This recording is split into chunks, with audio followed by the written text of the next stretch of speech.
right. ඊළඟට අපි සාකච්ඡා කරමු කෙටි ප්‍රශ්න පත්‍රයේ අපිට තියෙනවා ඊළඟට 114 සහ 115 කියන ප්‍රශ්න දෙක එකට තියෙන්නේ. සාමාන්‍ය විභාගයට එන්න පුළුවන් ප්‍රශ්නයක් තමයි මේ අර සමාගම් වල කොටස් නිකුත් කිරීම සම්බන්ධ ප්‍රශ්නයක්. කෙටි ප්‍රශ්න පත්‍රයේ සාමාන්‍ය ප්‍රශ්න දෙකක් වගේ එකට අහනවා මේකෙදී. කොටස් නිකුත් කිරීමක්, ප්‍රසාද කොටස් නිකුතුවක්, මුල හිමිකම අවසානයේ අපි කියන්නේ මුල හිමිකම අහනවා නැත්නම් කොටස් ප්‍රාර්ථනය එකතු අහනවා, මුල හිමිකම වෙනස අහනවා නේද? එතකොට ඒ වගේ ප්‍රශ්නයක් තමයි මෙතන මේ තියෙන 114 115 බලන්න සීමිත ආලෝක පොදු සමාගමේ 2019 4/1 දිනට හිමිකම් වෙනස් වීමේ ප්‍රකාශයේ පහත ශේෂ දක්නට ලැබුණේ. එතකොට අපි හිමිකම් වෙනස් වීමේ ප්‍රකාශයක් ගහගත්තා නම් ආකෘතිය ලේසි මේකට. ඒතර ඒකේ තොරතුරුනේ මෙතන තියෙන්නේ. මොනවද තියෙන්නේ? සාමාන්‍ය කොටස් ප්‍රාර්ථනය, ගොඩනැගිලි ප්‍රත්‍යාගමන සංචිතය තියෙනවා, රඳවාගත් තිබියුම් පොදු සංචිතය. අපි එහෙනම් හිමිකම වෙනස් වීමේ ප්‍රකාශයක් අපි ගහගමුකෝ ආකෘතියේ විස්තරය. ඊට පස්සේ තියෙනවා ප්‍රකාශිත ප්‍රාර්ථනය. ඊට පස්සේ ප්‍රත්‍යාගමන සංචිතය.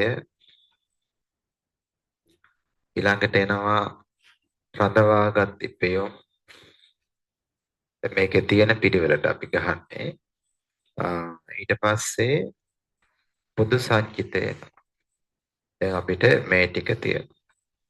ඊට පස්සේ ප්‍රකාශිත ප්‍රාර්ථනය. ප්‍රකාශිත ප්‍රාර්ථනය. ඊට පස්සේ ප්‍රත්‍යාගන සංචිතය. මොනවද ගොඩනැගිලි. ඊට පස්සේ රඳවාගත් තිබියුම්. ඊට පස්සේ පොදු සංචිතය. පොදු සංචිතය මේකේ තියෙනවා. පැහැදිලිද? ඊට පස්සේ අපේ මෙයාලා දීලා තියෙන ශේෂය අපි දාගමු. මුලින්ම 4/1 2019 4/1 ශේෂය. මෙතන තියෙනවා 2000ක්. ඊළඟට මේකේ තියෙනවා 400ක්. මෙතන තියෙනවා 600ක්. මෙතන තියෙනවා 900ක් තියෙනවා. පැහැදිලිද? ඊට පස්සේ අපි පළවෙනියට කියනවා 2019 10/1 දින රුපියල් 8 බැගින් එතෙක් පැවති සෑම සාමාන්‍ය කොටස් 20කට එක බැගින් හිමිකම් නිකුතුවක් ලෙස නිකුත් කළ අතර සියලු එතකොට කොටස් අපි ගාව තිබුණා මෙදා වෙනකොට ලක්ෂ 2ක් කොටස් තිබුණා. එතකොට මේ කොටස් වලින් 20න් එකක් 20න් එකක් කියලා කියන්නේ කීයද? කොටස් 10000ක්. කොටස් 10000ක් එකක් රුපියල් කීය ගානද? 8 ගානේ 80000ක කොටස් නිකුතුවක් මෙයාලා කරනවා. ඕකනේ ඔය කියන්නේ. එතන කොටස් 10000ක් වැඩි වෙනවා. කොටස් නිකුතුවක් කරනවල 80000ක හිමිකම් කොටස් නිකුතුවක්. එහෙනම් මම මෙතන ලියනවා හිමිකම් නිකුතුව. හිමිකම් නිකුතුව. හිමිකම් නිකුතුව කියලා අපි ලියනවා. එතකොට හිමිකම් නිකුතුව එනවා අපිට කීයක්ද? රුපියල් 80ක් එනවා. මේවට බලපාන්නේ නැහැ. හිමිකම් නිකුතුව පොදු සංචිතයට ඒවට බලපාන්නේ නැහැනේ. මුළු හිමිකමට හැබැයි බලපානවා. මුළු හිමිකම පස්සේ අපි බලමු. ඊළඟට 2020 1/1 ඒ වෙනකොට දැන් අර 2 ලක්ෂයක් කොටස් තිබුණා. තව 10000ක කොටස් නිකුත් කරා. ඔක්කොම දැන් අපි ගාව මේ වෙනකොට 2,10,000ක කොටස් තියෙනවා. 2,10,000ක් කොටස් තියෙනවා.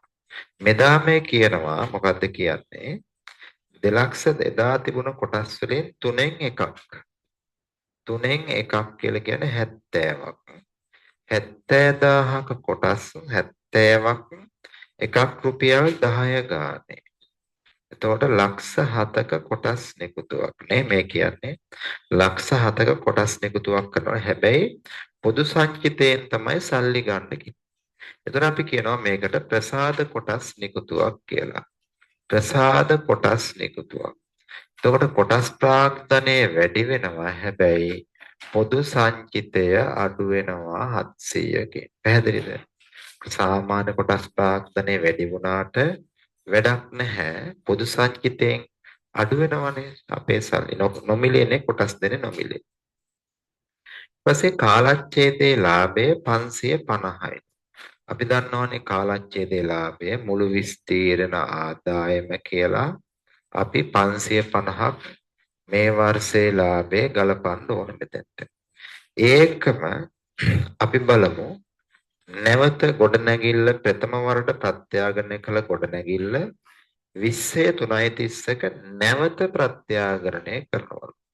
6 ලක්ෂයකට නැවත ප්‍රත්‍යාගරණය කළ අතර එදිනට එහි ධාරණ වටිනාකම 8 ලක්ෂයයි. එතකොට ධාරණාගේ 8 ලක්ෂයක් තිබුණ ගොඩනැගිල්ල ලක්ෂ 5කට ප්‍රත්‍යාගරණය කරාම මොකද්ද වෙන්නේ? ගොඩනැගිලි ප්‍රත්‍යාගරණ අලාභයක් ඇති වෙනවා. කීයක්ද? 200ක අලාභයක් ඇති වෙනවා. හරිද? ඒතර ගොඩනැගිලි ප්‍රත්‍යාගරණ අලාභය 200ක් එනවා. අලාභයක් එන්නේ. එතකොට අපි මෙතෙන්ට දානවා ගිය අවුරුද්දේ සංචිතයෙන් අපි ඒ 200 හිලව් කරන්න පුළුවන්. ගිය අවුරුද්දේ සංචිතයෙන්. ඉතින් ඔච්චරයි අපෙන් අහන්නේ ප්‍රශ්න මොනවද? ප්‍රකාශිත ප්‍රාග්ධනය කොච්චරද? එහෙනම් අපි මෙන්න මේක එකතු කරන්නකෝ පල්ලෙහාට ප්‍රකාශිත ප්‍රාග්ධනය 2780යි. උත්තරේ එක උත්තරේ තියෙනවා 2780ක්. එහා පැත්තේ අහනවා රඳවාගත් පියවර කොච්චරද කියලා. 6යි 5යි 11යි 1150යි. ඔන්න පළවෙනියට මෙයාලා අහන ප්‍රශ්නෙට උත්තරේ ඇවිල්ලා. පැහැදිලිද? හරියට හදාගත්ත හරි සරලයි උත්තර ටික ගන්න. ඊළඟට අහනවා මුළු හිමිකම කොපමණද කියලා. ඉතින් මුළු හිමිකම කියන්නේ මේ ටිකත් තුලනය කරන්න මේකත් තුලනය කරන්න මුළු හිමිකම කියන්නේ මෙන්න මේ ටිකේ සමස්ත එකතුව. මේ ටිකේ අවසාන එකතුව අපි ගන්නවා කීයක්ද? 4330ක් එනවා. පැහැදිලිද? ඔන්න ප්‍රශ්න දෙකට උත්තරේ අපි අරන් ඉවරයි. බලන්න හදා ගන්නකො බලන්න.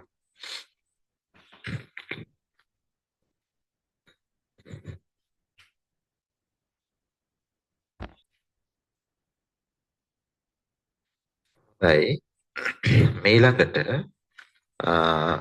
ඊළඟට බලමු අපි ප්‍රශ්නාංක 115 හරි ප්‍රශ්නාංක 116 මෙහෙම ප්‍රශ්නයක් අහන්නේ LKS 7 මුදල් ප්‍රවාහ ප්‍රකාශන ප්‍රමිතියට අනුව පහත සඳහන් කුමක් මූල්‍ය ක්‍රියාකාරකම් යටතේ වර්ග කරනු ලබයි. එතකොට මූල්‍ය ක්‍රියාකාරකම් යටතේ වර්ග කරන්නේ කියන්නේ ඒකට අයිති වෙන්නේ මොනවද කියලා මෙතනින් අහන්නේ.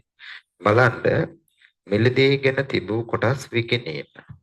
අපි කොටස් මිලදී ගන්නවා කියලා කියන්නේ අපි කොහේ හරි කොටස් මිලදී ගන්නවා කියලා කියන්නේ අපි කොහේ හරි සල්ලි ආයෝජනය කරනවානේ. එතකොට අපි සල්ලි මිලදී ගත්ත කොටස් විකුණනවා කියලා කියන්නේ අපි ආයෝජනය කරපු ඒ කියන්නේ අපි ආයෝජනය කර මිලදී ගත්ත කොටස් ආපහු අපිට ලැබෙනවා. ඒ කියන්නේ අපි මුදල් කරගන්නවා කියලා අපි කියන්නේ. එතකොට අපි ආයෝජනය කරපු සල්ලි ආපහු ලැබෙනවා. ආයෝජන විකිණීම වගේ කතාවක් මෙතන මේ කියන්නේ. අපි එතකොට උත්තරේ ගන්න වෙන්නේ මේකේ ඒ ගන්න බැහැනේ අපිට ඒ ගන්න බෑ. නේ ඒ ගන්න බෑ හේතුව අපි මිලදී ගන්නවා කියන ආයෝජන ක්‍රියාකාරකම් වලටනේ අයිති වෙන්නේ. ඊට පස්සේ කොටස් කරුන්ට ලාභාංශ ගෙවීම. ඒත් අපි ලාභාංශ ගෙවන්නේ අපි ළඟ ආයෝජනය කරපු සල්ලි වලට. අපි ආයෝජනය කරනවට ලාභාංශ ලැබෙනවා. අපි ළඟ ආයෝජනය කරත් කවුරු හරි ලාභාංශ ගෙවනවා. එන ලාභාංශ ගෙවීම අයිති වෙනවා මූලික ක්‍රියාකාරකම් වලට. එතන B ගන්න පුළුවන්. ඊපස්සේ මාස 3ක භාණ්ඩාගාර බිල්පත එක ආසන්න මුදල් හා සමානද ඒක ගන්න බෑ. ණය කර නිකුත් කිරීමත් මූලික ක්‍රියාකාරකමක්. එතකොට උත්තරය අපිට ගන්න වෙන්නේ B සහ D විදිහට තමයි උත්තරේ ගන්න වෙන්නේ. ඊළඟට 117 තනි භාණ්ඩයක් නිපදවන සමාගමක දායක විකුණුම් අනුපාතය 40%ක් තියෙනවා. සමච්ඡේද ලක්ෂයේ විකුණුම් වටිනාකම 1250ක් නම් ස්ථාවර පිරිවැය කොපමණද අහනවා. දැන් එතකොට මතකද අපිට සූත්‍රයක් තියෙනවා මෙහෙම එකක්. දැන් මේකේ අහලා තියෙන්නේ එකම සූත්‍රය තමයි එහාට මෙහාට දාලා මේ ප්‍රශ්නේ අහලා තියෙන්නේ. ඔයාලට තියරි වල උගන්වනවා සමච්ඡේද ලක්ෂයේ ආදායම හොයන සූත්‍රයක් තියෙනවා. කොහොමද සමච්ඡේද ලක්ෂයේ ආදායම හොයන්නේ? අපි කියන්නේ ඔකට BEP රුපියල් හොයන්නේ කොහොමද? BEP රුපියල් හොයන්නේ කොහොමද? BEP රුපියල් හොයන්නේ කොහොමද? මුළු ස්ථාවර පිරිවැය TFC බෙදනවා දායක විකුණුම් අනුපාතය. ඕකනේ අපේ සාමාන්‍ය සූත්‍රය. BEP රුපියල් බෙදීම දායක විකුණුම් අනුපාතය. BEP රුපියල් සමානයි මුළු ස්ථාවර පිරිවැය බෙදීම දායක විකුණුම් අනුපාතය. එතකොට මුළු ස්ථාවර පිරිවැය තමයි දැන් මේකේ අහන්නේ නේ. දැන් එතකොට BEP රුපියල් ගාන දෙනවා 1250. මේ සූත්‍රයේ ස්ථාවර පිරිවැය X දායක විකුණුම් අනුපාතය 140. මේක තමයි මේ කියන්නේ. තවත් විදිහකින්. අපි එතකොට මේක කොහොමද අපි හදාගන්නේ? X ඔහම දාලා සුළු කරලා බලන්න මේක එනවා. මේක ගණිතයනේ මෙතන තියෙන x සමානයි කීයක් එනවද? ලක්ෂ 5ක් එනවා. x සමානයි ලක්ෂ 5ක් එනවා. මේක තමයි උත්තරය. දැන් සූත්‍රය මතක තිබ්බනම් හරි මේක. හරි සරලයි ඒවා හදාගන්න තියෙන්නේ. ඊළඟට තියරි ප්‍රශ්නයක් තියෙනවා ප්‍රශ්නාංක 118. පහත ගිණුම් කරන නිමවුම් කළමනාකරන ගිණුම් කරන ක්‍රියාවලියට නිමවුමක්ද නැද්ද යන්න සඳහන් කරන්න. කියන්නේ කළමනාකරන ගිණුම් කරන්නේ අවුට්පුට් එකටද අයිති වෙන්නේ නැත්නම් අයිති වෙනවද නැද්ද කියලා අපෙන් අහන්නේ. මුදල් ප්‍රවාහ ප්‍රකාශය මොකේ අවුට්පුට් එකක්ද? මූල්‍ය ගිණුම් කරන්නේ අවුට්පුට් එකක්. පොදු කාර්ය පිරිවැය විභජන පත්‍රිකාව ඒක අපි අභ්‍යන්තර පාර්ශවයනේ හදන්නේ. ඒක කළමනාකරන ගිණුම් කරන අවශ්‍යතාවයක්. පුරෝකථනය මුදල් ප්‍රවාහ ලේඛන පුරෝකථනය කරන ඇස්තමේන්තුගත මුදල් ප්‍රවාහ ලේඛන හැදුවොත් කළමනාකාරීත්වය තමයි ඒවා හදන්නේ. පිරිවැය පරිමාණ ලාභ විශ්ලේෂණය හදන්නේ කළමනාකාරීත්වය තමයි ඒවා හදන්නේ. හරි. 119 ලීබඩු අලෙවිසලක් පවත්වාගෙන යන ලීබඩු වෙළෙන්දෙකුගේ ව්‍යාපාරයේ සිදු වූ පහත ගනුදෙනු මත අදාළ මූලාශ්‍ර ලේඛන දක්වන්න. බලන්න ගනුදෙනුව ලීබඩුනේ විකුණන්නේ. ඒතර රුපියල් ලක්ෂ 5ක ලීබඩු තොගයක් ණයට ගත්තොත් ලීබඩු විකුණන තැන මේක දාන්නේ ගැනුම් ඉන්වොයිස් එක තමයි මේ ලේඛනයේ විදිහට ගන්න. ඊළඟට වෙළඳ ලැබිය යුතු දෑ සඳහා හානි කරන අලාභ ඉඩහැරීම මේක අපිට ගන්නේ ඉඩහැරීම හානි කරන අලාභ සඳහා ඉඩහැරීම පොදු ජර්නලයෙන් නැත්නම් ජර්නල් වවුචරේ අපි ගන්නෙ. ණය හිමියන්ගෙන් රුපියල් 20000ක මුදල් වට්ටම් මේකත් අපි පොදු ජර්නලය හරහා දාන්න පුළුවන්. සුළු මුදල් බාරකරු විසින් 1200ක් ණය හිමියෙකුට ගෙවීම වවුචරය අපිට ගන්න පුළුවන්. ඊළඟට ප්‍රශ්නාංක 120 121 මොකක්ද කියන්නේ? සතියක දින 5ක් වැඩ කරන නිෂ්පාදන ව්‍යාපාරයක සාමාන්‍ය සතියක ද්‍රව්‍ය කිලෝග්‍රෑම් 1500ක් අවශ්‍ය වන අතර උපරිම වශයෙන් අවශ්‍ය වන්නේ කීයක්ද? කිලෝග්‍රෑම් 4000ක් අවශ්‍ය වෙනවා. එතකොට සාමාන්‍ය සතියක පරිභෝජනයේ කිලෝග්‍රෑම් 2500යි. උපරිම වශයෙන් අවශ්‍ය වෙනවා කියන්නේ කිලෝග්‍රෑම් 4000යි. එතකොට අවම පරිභෝජනයේ කීයද මෙතන කිලෝග්‍රෑම්? අවම පරිභෝජනයේ කිලෝග්‍රෑම් කීයද? අපිට ඒක හොයන්න පුළුවන් නේ. සතියක දැන් සතියට දින 5යි නේ. ඊට පස්සේ පොරොත්තු කාලය කොහොමද තියෙන්නේ අපි? දින 20යි දින 30යි තියෙන නේද? ඒතර සතියට දින 5යි නම් අපිට පොරොත්තු කාලය සති කරගන්න පුළුවන් ඕන. නැත්නම් පරිභෝජනයේ දිනකට පරිභෝජනය කරගන්න පුළුවන් අපිට. එතකොට පොරොත්තු කාලය දින 20යි නම් මේක අපිට හදා ගන්න උනත් පුළුවන්. ඒතර දින 20 කියන එක දින 20යි ඊට පස්සේ දින 30යි කියන එක සතියට දින 5යි නම් පහෙන් බෙදුවොත් පොරොත්තු කාලය සති කීයද? මෙතන සති 4යි. සති වලින් එනවා පොරොත්තු කාල දින වලින් එන එක පහෙන් බෙදුවම උත්තරේ එන්නේ සති වලින්. මෙතන සති 4යි මෙතන සති 6යි. මෙන්න උත්තරය ආවා සති වලින්. හරිනේ? එතකොට එයි මං සති බවට පත් කරගත්තේ දින මොකද පරිභෝජනයේ තියෙන්නේ සතියක පරිභෝජනය. එතකොට පොරොත්තු කාලයේ දින වලින් දීලා හරියන්නේ නැහැ. එතකොට සතියක පරිභෝජනය නම් සති වලින් පොරොත්තු කාලෙ දෙන්න ඕනේ. දිනක පරිභෝජනය නම් දින වලින් පොරොත්තු කාලය දෙන්න ඕනේ. එහෙනම් මොකක් හරි එක ක්‍රමයකට හදාගන්න මේකේ. මම ඔන්න දින සති කරා. එතකොට වැඩේ ඉවරනේ. එහෙනම් අපි මේ අහලා තියෙන ප්‍රශ්න වලට අපි උත්තර දෙමු දැන්. පළවෙනි ප්‍රශ්නේ අහනවා යලි යනෝ මට්ටම. එතකොට යලි යනෝ මට්ටම අපි කොහොමද හොයන්නේ? යලි යනෝ මට්ටම අපි හොයන්නේ කොහොමද? උපරිම පරිභෝජනය වැඩි කිරීම උපරිම පොරොත්තු කාලය. උපරිම පරිභෝජනය කියලා අපි ගන්න කීයද? උපරිම පරිභෝජනය සතියකට 4000යි. උපරිම පොරොත්තු කාලය 6යි. 6 වරක් 4 24000. එතකොට කිලෝග්‍රෑම් වලින් උත්තරය කිලෝග්‍රෑම් 24000ක් එනවා මේකේ උපරිම පරිභෝජනය. පැහැදිලිද? කොහොමත් එකයිනේ දින සති කරා සති දින කරා ප්‍රශ්නයක් නැහැ. ඊට පස්සේ යලි යනු ප්‍රමාණය කොපමණද අහනවා. EOQ ආකෘතිය යලි යනු ප්‍රමාණය හොයන්න අපි මොකද්ද ගන්න සූත්‍රය?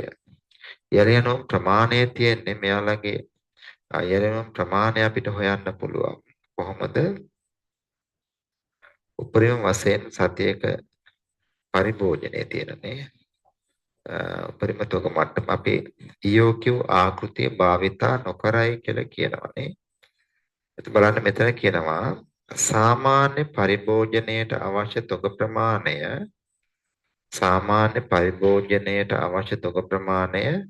බලන්න ආයතනයක සති 4ක් සාමාන්‍ය පරිභෝජනයට අවශ්‍ය තොග ප්‍රමාණය එකවර ගෙනවනු ලැබේ කියන්නේ අන්න ඒකෙන් තමයි අපිට හොයන්නේ EOQ සාමාන්‍ය ආයතනයක සති 4ක් සාමාන්‍ය පරිභෝජනයට අවශ්‍ය තොග ප්‍රමාණය එකවර ඒ කියන්නේ සතියක සාමාන්‍ය පරිභෝජනය 2500යිනේ. එහෙනම් සති 4ක සාමාන්‍ය පරිභෝජනය කීයද? එතකොට 10000ක් තමයි අපිට ගන්න වෙන්නේ. ආර්ථික ඇනෝම් ප්‍රමාණය යලි ඇනෝම් ප්‍රමාණය කීයක්ද? යලි ඇනෝම් මට්ටම යලි ඇනෝම් ප්‍රමාණයනේ. යලි ඇනෝම් ප්‍රමාණය ගන්න වෙන්නේ සති 7 ආයතනයක මෙහෙමද තියෙන්නේ ආයතනයක සති 4ක් සාමාන්‍ය පරිභෝජනයට අවශ්‍ය තොග ප්‍රමාණය එකවර ගෙනවනු ලැබේ. ඒතර සාමාන්‍ය පරිභෝජන සතියක 2500යිනේ. සති 4ක් කියලා කියන්නේ යලි යනෝම් ප්‍රමාණය අපිට ගන්න වෙන්නේ 10000ක් තමයි ගන්න වෙන්නේ. උපරිම හා අවම තොග මට්ටම පුළුවන්නේ දැන් උපරිම අවම තොග මට්ටම හොයන්නේ කොහොමද? යලි යනෝම් මට්ටම අඩු කිරීම සාමාන්‍ය පරිභෝජනය වැඩි කිරීම ඒක සාමාන්‍ය පරිභෝජනය දැන් තියෙනවනේ අපිට දින 2500යි කියලා. දැන් සාමාන්‍ය පොරොත්තු කාලය හොයන්න පුළුවන්. 6යි 4යි එකතු කරලා දෙකෙන් බෙදන්න. 6යි 4යි එකතු කරාම 10 දෙකෙන් බෙදුවම 5යි. පුළුවන් මේක හරි. ඊළාට උපරිම තොග මට්ටමක් දැන් හොයන්න පුළුවන්නේ. යලි යනු මට්ටම දන්නවා. යලි යනු ප්‍රමාණය 10000යි කියලා දන්නවා. අවම පරිභෝජනය අපිට හොයාගන්න පුළුවන් කිලෝග්‍රෑම් 1000යි. අවම පොරොත්තු කාලය 4යි. ඉතින් මේ ටික අපිට අර දත්ත හරියට සාරාංශ කරගන්න එක තමයි අපි පළමුව කරන්න ඕන. ඊළඟට ප්‍රශ්නාංක 123ට අපි යමු. ඒකේ අනුපාත ප්‍රශ්නයක් අපිට දීලා තියෙන්නේ. ඒකත් බලන්න ප්‍රශ්නාංක 123. අනුපාත ප්‍රශ්නය. මොකද්ද කියන්නේ? ව්‍යාපාරයක ජංගම අනුපාතය 5ට 2ක්ද ජංගම අනුපාතය 5ට 2ක්ද ශ්‍රේණික අනුපාතය 2ට 1ක්ද වේ. බලන්න දීලා තියෙන තොරතුරු ව්‍යාපාරයක ජංගම අනුපාතය. ජංගම අනුපාතය කියන්නේ මොකද්ද පුතා? ජංගම වත්කම් ඩොට් දෙකක් ජංගම වගකී.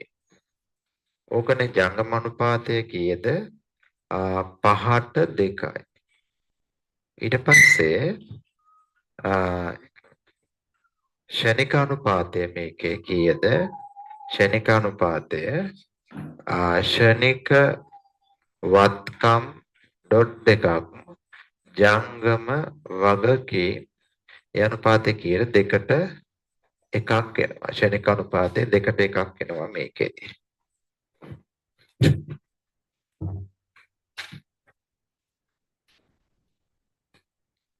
ශනික අනුපාතය 2ට 1. ඊට පස්සේ කියනවා ජංගම වගකීම් 1,50,000. එහෙනම් ජංගම වගකීම් 1,50,000යිනේ. මේක 1,50,000යි. අපෙන් අහනවා ජංගම වත්කම් කොපමණද කියලා. ඒතර මේක 1.50යි නම් මේ වගේ 5ට 2යි නම් අනුපාතය අපි 1,50,000 දෙකෙන් බෙදලා 5න් වැඩි කරනවා. 1.50 දෙකෙන් බෙදුවම 75යි. 75 5න් වැඩි කරාම 3,75,000. එහෙනම් මෙන්න ජංගම වත්කම් 3,75,000 වෙනවා. පැහැදිලිද? ඊළඟට ශනික අනුපාතය දැන් කීයක් එනවද? ශනික අනුපාතය 2ට 1යි. ඒ කියන්නේ ජංගම වගකීම් 1,50,000යි නම් ශනික වත්කම් 3,00,000ක් එන්න ඕන. එතකොට මෙන්න මේ දෙක අතර වෙනස අපි කියනවා තොගය හෝ ඉදිරියට කළ ගෙවීම. මොකද ජංගම වත්කම් සහ ශනික වත්කම් අතර වෙනස තමයි තොගය සහ ඉදිරියට කළ ගෙවීම. ඉදිරියට කළ ගෙවීම. ඉදිරියට කළ ගෙවීම නැත්තම් තොගය කීයද මේකේ? තොගය 75යි. එහෙනම් අපෙන් අහන්නේ අවසන් තොගයේ වටිනාකම කීයද කියලා අපෙන් අහනවා. අවසන් තොගයේ වටිනාකම 75,000යි. පැහැදිලිද? ඒකත් හදාගන්න ඉක්මනේ. ඊළඟට ප්‍රශ්නාංක 124ට අපි යමු. ප්‍රශ්නාංක 124 බලන්න. තනි භාණ්ඩයක් නිපදවන ආයතනයක ඒකක ගණන වෙනස් වන විට ලාභය වෙනස් වන්නේ පහත පරිදි වේ. බලන්න ඒකක 6000කදී ලාභය නෙවෙයිනේ පිරිවැය මුළු පිරිවැයනේ. ඒකක 6000කදී මුළු පිරිවැය 3,80,000යිලු. ඒකක 10000කදී මුළු පිරිවැය 5,00,000යි. ඒකකයක විචල්්‍ය පිරිවැය සහ දායකයේ පිළිවෙලින් රුපියල් 30,000ක් සහ 15,000ක් වේ. ආයතනයේ ස්ථාවර පිරිවැය හොයන්න. ඒතර ස්ථාවර පිරිවැය හොයන්න පුළුවන් දැන් මේකේ අපි කොහොමද මේක හොයන්නේ? අපිට දීලා තියෙන තොරතුරු ගන්න බලන්න.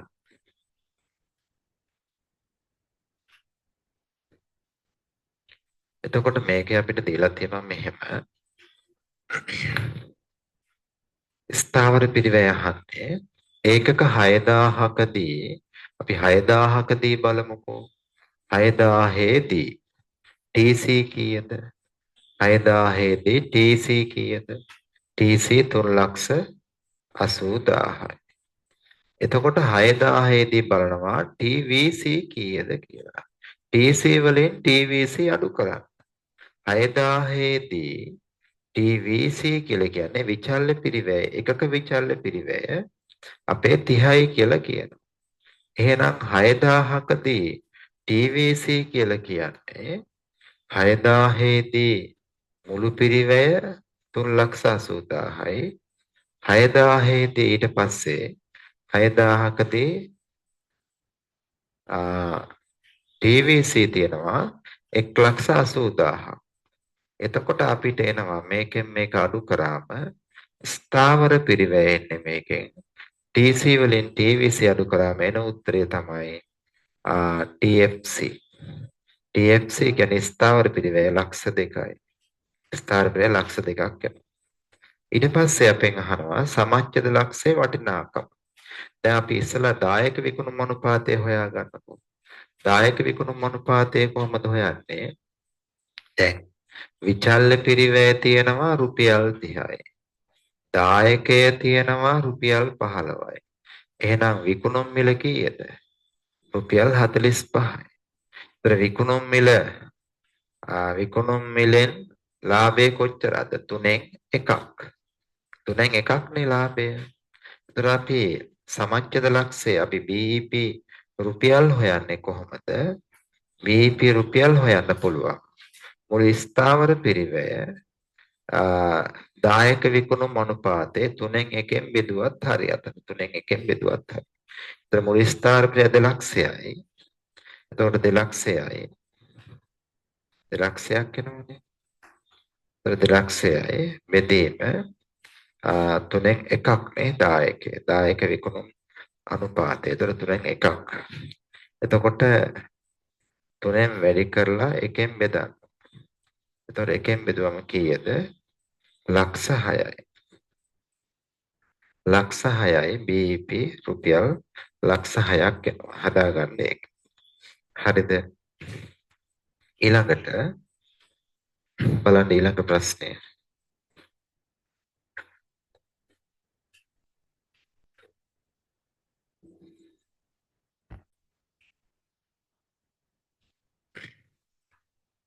හරි.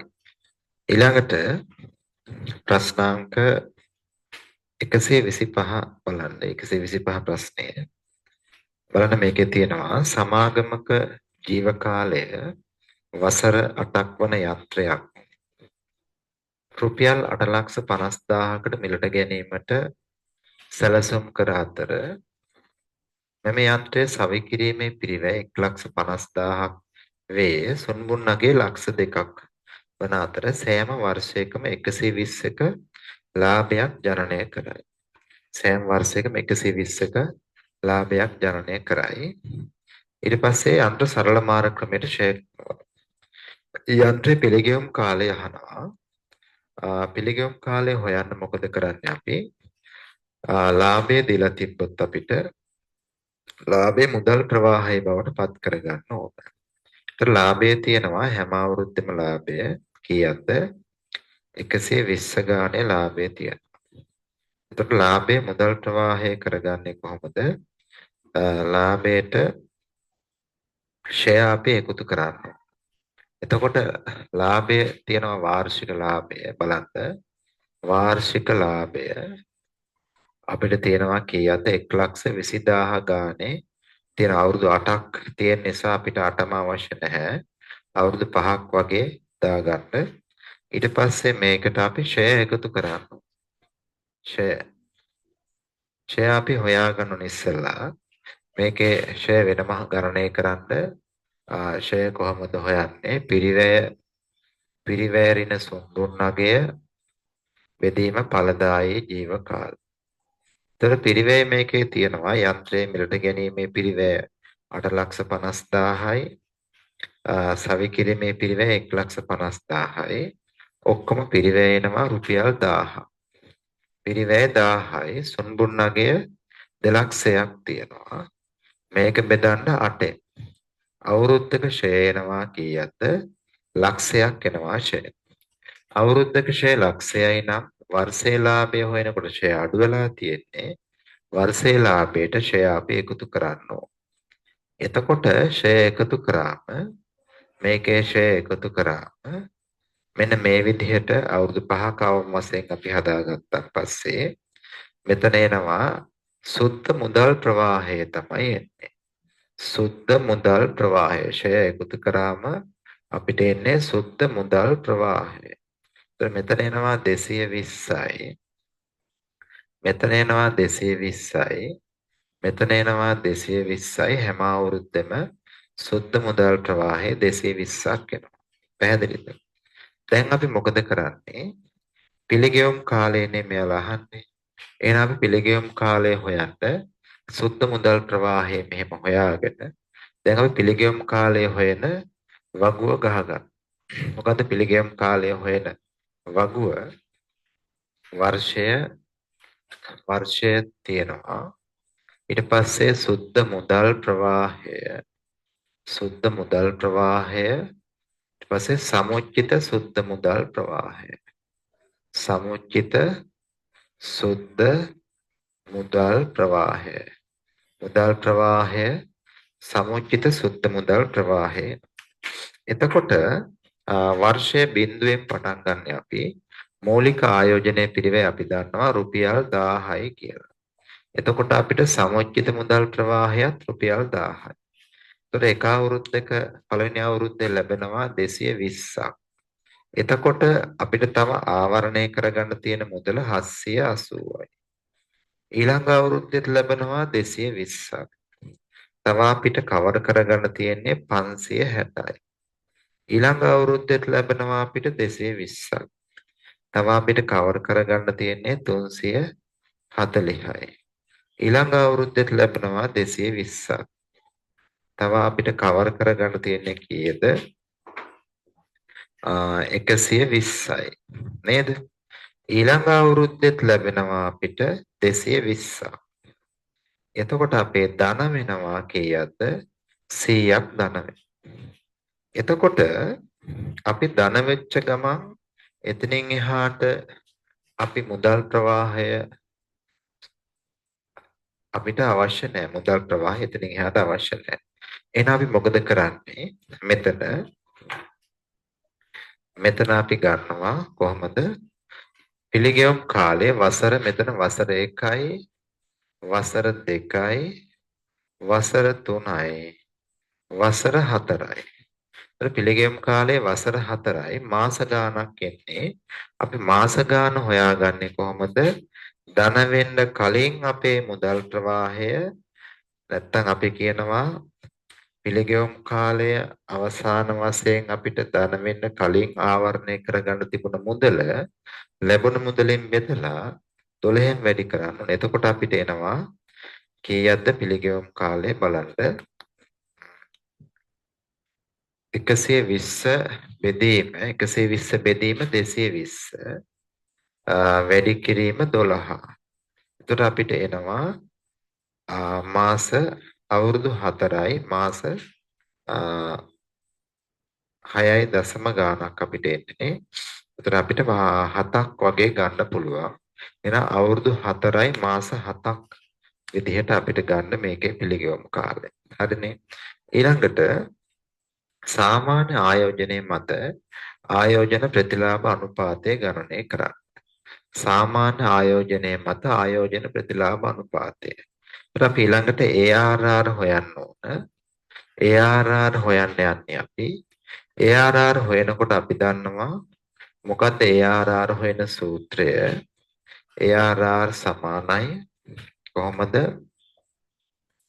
ARR සමානයි බදුපසු වාර්ෂික සාමාන්‍ය ලාභය. හැම අවුරුද්දෙම අපි ගත්තොත් සාමාන්‍ය ලාභය තියෙනවනේ. සාමාන්‍ය ලාභය බෙදනවා කොහොමද?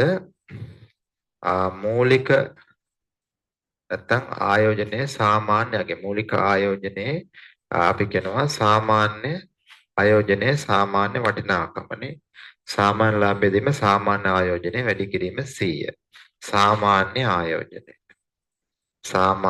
ආයෝජනය වැඩි කිරීම 100.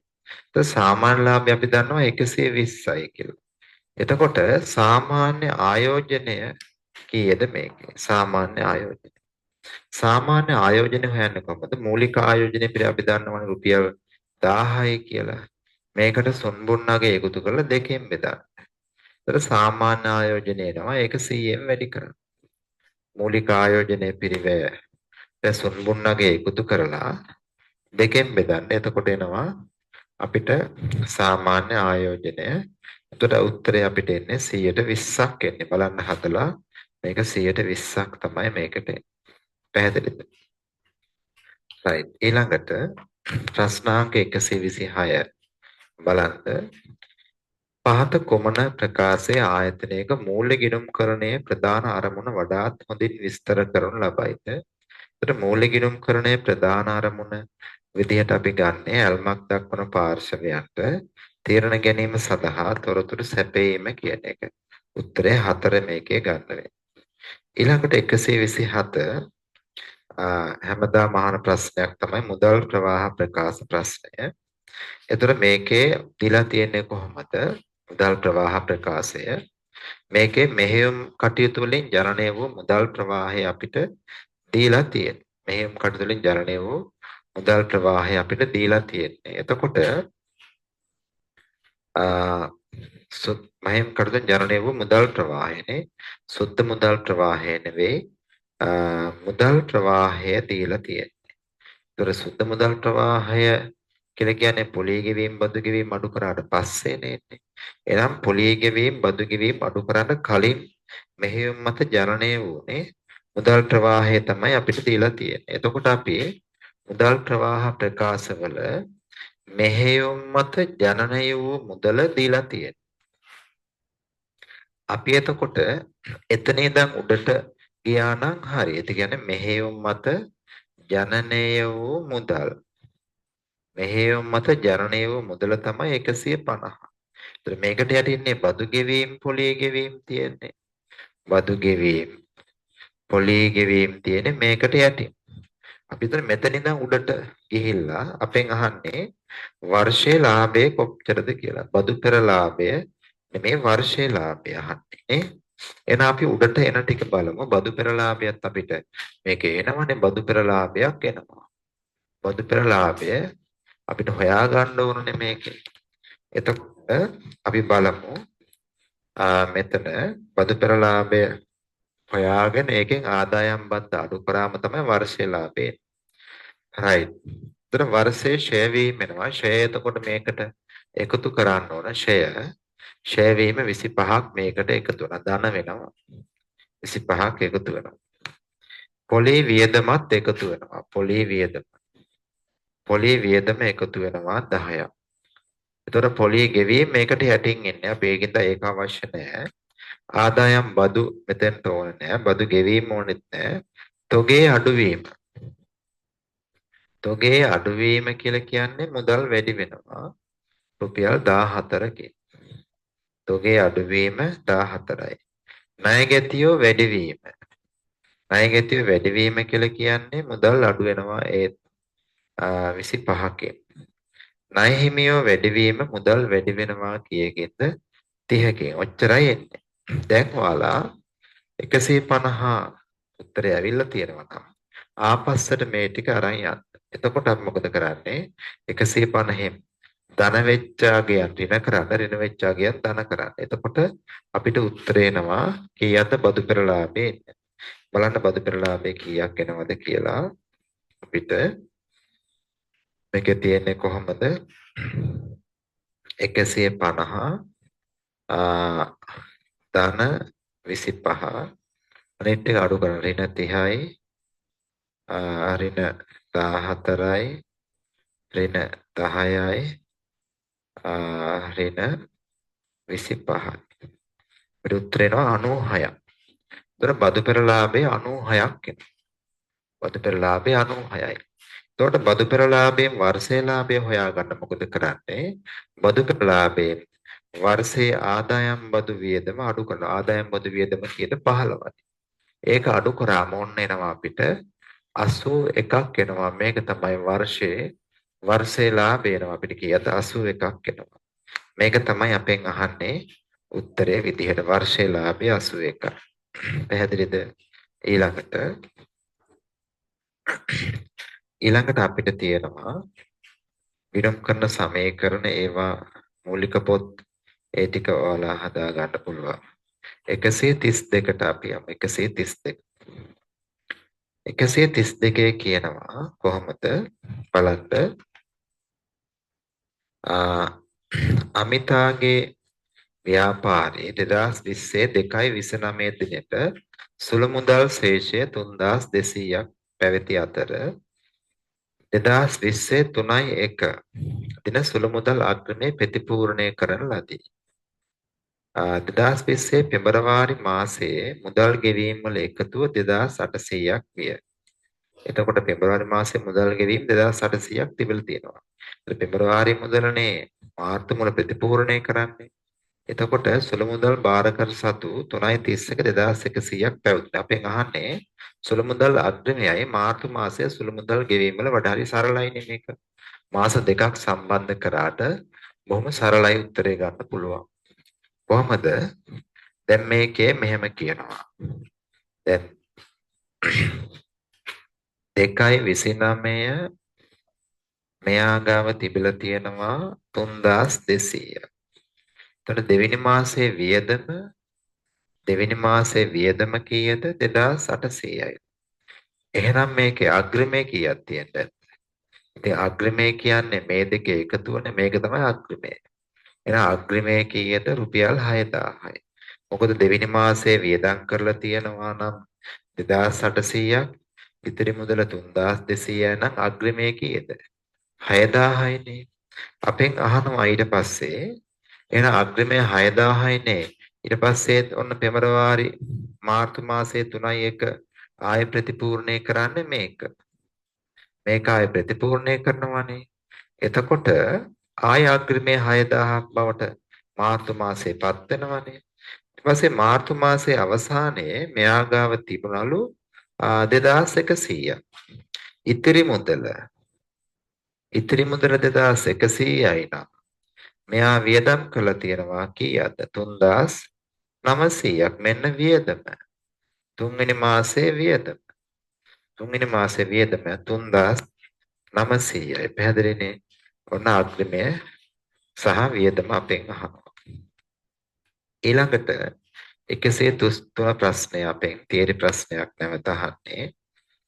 SLFRS 15 ගනුදෙනු කරුවන් සමග ගිවිසුම් වලින් ඇතිවන අයභාරයේ ප්‍රමිතියට අනුව අයභාරය හඳුනා ගැනීමේ පියවර අපි දන්නවා පියවර 5යිනේ තියෙන්නේ.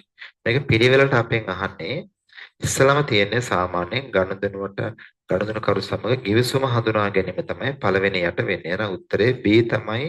ඉස්සලම B කියන අකුර තමයි එන්න ඕනේ. ඊට පස්සේ තමයි අපි හොයාගන්නේ මොකද්ද? ගිවිසුමට අදාළ කාර්යසාධන බැඳීම් හඳුනා ගන්න. ඊට පස්සේ මොකද කරන්නේ? ගනුදෙනුවේ මිල තීරණය කරනවා. ඊට පස්සේ ගනුදෙනුවේ මිල කාර්යසාධන බැඳීම් වලට බෙදා වෙන් කරනවා. ඊට පස්සේ බැඳීම් ඉටු කරාට පස්සේ අපි ආයභාරය හඳුනා ගන්න. උත්තරය අපිට 3 මේකේ ගන්න වෙන්නේ. ඊළඟට 134 එකතු කළ අගය මත බදු සඳහා ලියාපදිංචි වූ ව්‍යාපාරයක පහද තොරතුරු තියෙනවා. අපෙන් අහනවා දරලාභය කීයද කියලා. ඊට පස්සේ වැට් පාලන ගිණුමේ ශේෂය කීයද අහනවා. තේ ගිණුමක් ගහන්න ඉස්සෙල්ලා වැට් පාලන ගිණුමක් ගහන්නකො. තේ ගිණුමක් ගහන්න ඉස්සෙල්ලා වැට් පාලන ගිණුම. දැන් අපි මේකේ මෙහෙම තියනවා විකුණුම් වැට් සහිතව 6480යි. එතකොට අපි දන්නවනේ විකුණුම් අපි දරලාභය හොයනකොට සාමාන්‍ය දරලාභය හොයන්නේ කොහොමද? විකුණුම් අපි ආදායම් ප්‍රකාශය උඩටම දා ගන්නවා. විකුණුම් වලින් අපි අඩු කරනවා විකුණුම් බඩු වල පිරිවැය අඩු කරන්න ඕන. කොහොමද විකුණුම් බඩු වල පිරිවැය අපි හොයාගන්නේ? ආරම්භක තොගයට ගැනුම් එකතු කරලා අවසන් තොගය අඩු කරනවා නේ. අවසන් තොගය අඩු කරනවා. එතකොට තමයි අපිට එන්නේ දරලාභය එන්නේ. මේක විකුණුම් පිරිවැය අඩු කරාම දරලාභය එනවා. ඕකනේ අපිට සාමාන්‍ය අපිට ලාභය හොයන සූත්‍රය ඕකනේ. දැන් ඊට පස්සේ අපි මේකෙදී විකුණුම් වැට් සහිතව දැන් අතට වැට් පාලන ගිණුමක් අපි ගහගන්න වෙනම වැට් පාලන ගිණුමක් වෙනම ගහගන්න. මේකේ එතකොට විකුණුම් වැට් සහිතව 6480යි නම් වැට් ප්‍රතිශතය 108යි නම් විකුණුම් මත වැට් එක කීයද? 6480 108ෙන් බෙදලා 8ෙන් වැඩි කරාම වැට් එක එනවා අපිට කීයක්ද? 480ක් එනවා. වැට් පාලන ගිණුමේ ශේෂය තියෙනවා අපිට දීලා රුපියල් 100ක් තියෙනවා. ඒතර විකුණුම් මත වැට් එක ණය ගැති කියලා අපිට 480ක් මේ ගිණුමට බැර කරනවා. ඒතර විකුණුම් මෙන්නේ මෙතන කීයක්ද? 6000න් 480ක් ගියාම 6480න් 480ක් ගියාම විකුණුම් වෙනවා 6000. ඊට පස්සේ ගැනුම් තියෙනවා වැට් එක 4320ක්. ඒතර ගැනුම් වල තියෙන වැට් එක අපි කොහොමද හොයාගන්නේ? 4320 108න් බෙදලා 8න් වැඩි කරන්න ගැනුම් මත වැට් එක එනවා 320ක්. ඒක දානවා වැට් පාලන ගිණුමට ණය හිමි කියලා. ඊට පස්සේ ගැනුම් දානවා වැට් රහිත ගැනුම්. මෙතනට දානවා 4000ක්. 4000ක් දානවා විකුණුම් පිරිවැය හොයන තැනට. ඊට පස්සේ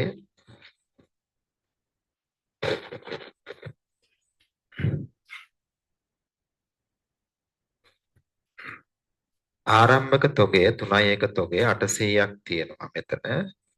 ඊට පස්සේ අවසන් තොගය තියෙනවා 600ක්. මෙච්චරයි 600 අඩු වෙන්න ඕන. දැන් බලන්න පාලන කිඩුමේ ශේෂය හරි මෙච්චරයි 4800න් අපිට අඩු වෙනවා 600ක් ගියම 4200යි.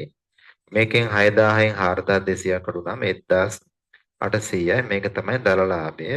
දල ලාභය 1800යි. දැන් වැට් පාලන කිඩුම තුලනය කරන්න මේකත්. මේක එකතුව 580යි.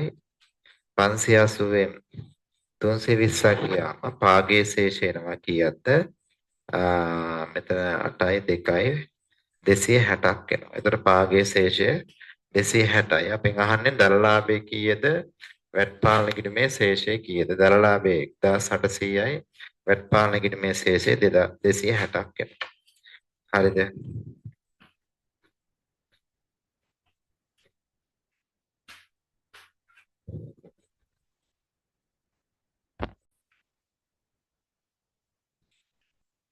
හරි.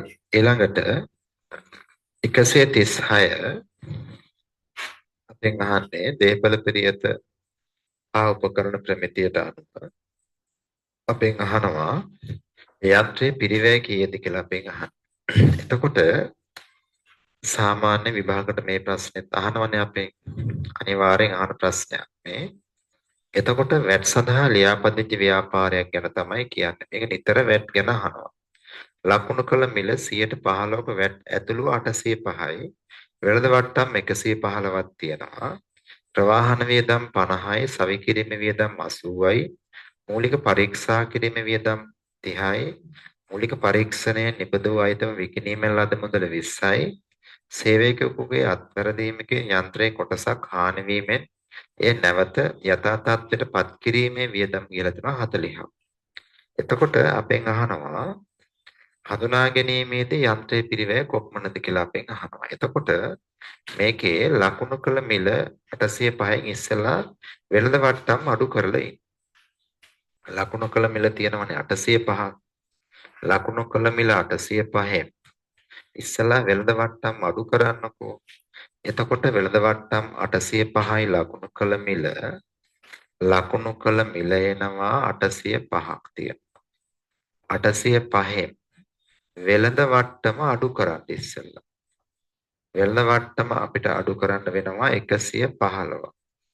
එතකොට එනවා මේකේ සාමාන්‍ය විකුණුම් මිල 690යි. මේක ඇතුලේ වැට් එක අඩු කරන්න දැන් ඊට පස්සේ වැට් එක තියෙනවලු 115ක්. වැට් එක 115ක් කියන්නේ 90ක්. අඩු කරාම අපිට එනවා කීයක්ද? 600ක්. මේක තමයි අපි ගන්නෙ ගැනුම් මිල විදිහට 600 තමයි මේකේ ගන්නෙ. පැහැදිලිද? එහෙනම් 600 එනවා ඔන්න පිරිවැයට එන ටික අපි ලියාගෙන යමු. පිරිවැයට එන ටික ලියා ඉස්සලා වෙලෙනම හරියට මතකනේ. එතකොට වෙළඳ වට්ටම් අඩු කරන්න ඕනේ ඉස්සෙල්ලා. ඊට පස්සේ තමයි වැට් එක අපි අයින් කරන්න ඕනේ. පැහැදිලිද? වෙළඳ වට්ටම් අඩු කරලා වැට් එක අයින් කරනවා. ඊට පස්සේ ඔන්න 600 එනවා කොහොමත් මේකේ පිරිවැයට 600 එනවා. අපි ලියා ගන්න පැත්තකින් 600යි. ප්‍රවාහන වියදම් එනවා 50. ඊට පස්සේ සවි කිරීමේ වියදම් එනවා 80ක් එනවා. හරිනේ? ඊට පස්සේ මූලික පරීක්ෂා කිරීමේ වියදම් එන්නේ නැහැ. මූලික පරීක්ෂණ ද්‍රව්‍ය විකිණීමෙන් ලැබෙන මුදල් එන්නේ නැහැ. ආනිත්වා එන්නේ. ඒතර අවසාන උත්තරේ කීයක්ද වෙන්නේ? 680යි 730යි නේ. 730යි මේකේ පිරිවැය 730ක් එන්නේ. පැහැදිලිද? 730ක් පිරිවැයනේ. ප්‍රශ්නාංක 130 ඒකත් හරිනේ එතකොට right